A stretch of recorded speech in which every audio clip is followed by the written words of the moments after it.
ಸಮಾಜದಲ್ಲಿ ಹಿಂದಿನಿಂದಲೂ ಆಶೀರ್ವಾದ ಮಾಡ್ಕೊಂಡು ಬಂದಿರತಕ್ಕಂಥ ವರ್ಗ ಇವತ್ತು ಯಾವ್ದಾದಿದೆ ಅದು ರೈತಾಪಿ ವರ್ಗ ಅಂತಕ್ಕಂಥದ್ದನ್ನ ನಾವು ಮರಿಕೂಡ್ದು ಇವತ್ತು ಆಡಳಿತ ಪಕ್ಷದಲ್ಲಿ ಕೂತಿರ್ತಕ್ಕಂಥ ಈ ರಾಜ್ಯ ಸರ್ಕಾರ ಮಾನ ಮರ್ಯಾದೆ ಅನ್ನೋ ಒಂದು ಪದಕ್ಕೆ ಅರ್ಥ ಗೊತ್ತಿಲ್ಲದೆ ದಪ್ಪು ಚರ್ಮವನ್ನ ಬಳಸ್ಕೊಂಡಿರ್ತಕ್ಕಂಥ ಸರ್ಕಾರ ಇದೆ.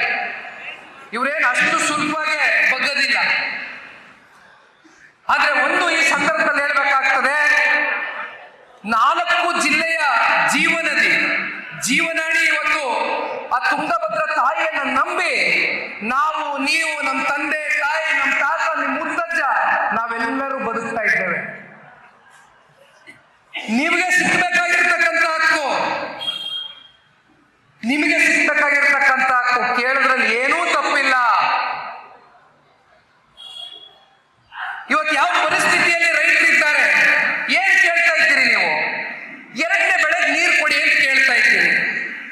ಇನ್ನ ಪಾಪ ಪಕ್ಕದ ತೆಲಂಗಾಣ ರಾಜ್ಯದಲ್ಲಿ ಇವ್ರದೇ ಸರ್ಕಾರ, ಇವ್ರದೇ ರಾಜ್ಯದ ಮುಖ್ಯಮಂತ್ರಿಗಳು MSP ದರ ನಿಗದಿ ಮಾಡಿ ಅದಕ್ಕೆ ಮೇಲೆ 500 ರೂಪಾಯಿ ಪ್ರೋತ್ಸಾಹ ಧನವನ್ನು ಕೊಟ್ಟಿದ್ದಾರೆ.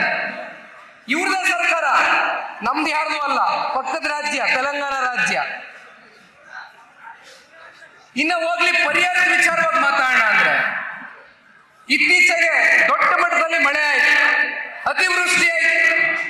ಶರಣಗೌಡರು ಕೂತವ್ರೆ, ಯಾದಗಿರಿ ಜಿಲ್ಲೆ ಪರಿಸ್ಥಿತಿ ಏನಾಯ್ತು, ಕಲಬುರಗಿ ಜಿಲ್ಲೆನಲ್ಲಿ ಏನಾಯ್ತು, ಎಷ್ಟು ತೊಗರಿ ಬೆಳೆಗಾರರು ಬೀದಿಗೆ ಬಂದ್ರು. ಬೀದರ್ಗೆ ಹೋಗಿದ್ದೆ, ಅಲ್ಲಿ ಎಷ್ಟು ಜನ ಹತ್ತಿ ಬೆಳೆಗಾರರು ಬೀದಿಗೆ ಬಂದ್ರು. ಹೋಗ್ ಬಂದ್ವು, ಸರ್ಕಾರಕ್ಕೆ ಒತ್ತಾಯ ಮಾಡಿದ್ವು, ಪತ್ರಿಕಾಗೋಷ್ಠಿ ಮಾಡಿದ್ವು, ನಮ್ಮ JDSP ನಾಯಕರು ಕೂಡ ಮಾತನಾಡಿದ್ರು. ಆದ್ರೆ ಯಾವುದೇ ರೀತಿ ಅತಿವೃಷ್ಟಿಯಲ್ಲಿ ಸಿಲುಕಿದಂತ ರೈತರನ್ನ ಬದುಕಿಸ್ತಕ್ಕಂಥ ಕೆಲಸ ಇವರು ಮಾಡಲಿಲ್ಲ. ಕೊಡಿ ಹೆಕ್ಟೇರ್ ಜಮೀನಿಗೆ ಒಂದು 25,000 ರೂಪಾಯಿ ಘೋಷಣೆ ಮಾಡಿ ಎಂದು ಮಾತಾಡಿದ್ರೆ ಕೇಂದ್ರ ಸರ್ಕಾರದ ಮೇಲೆ ಪೆಟ್ಟು ತೋರಿಸ್ತಾರೆ.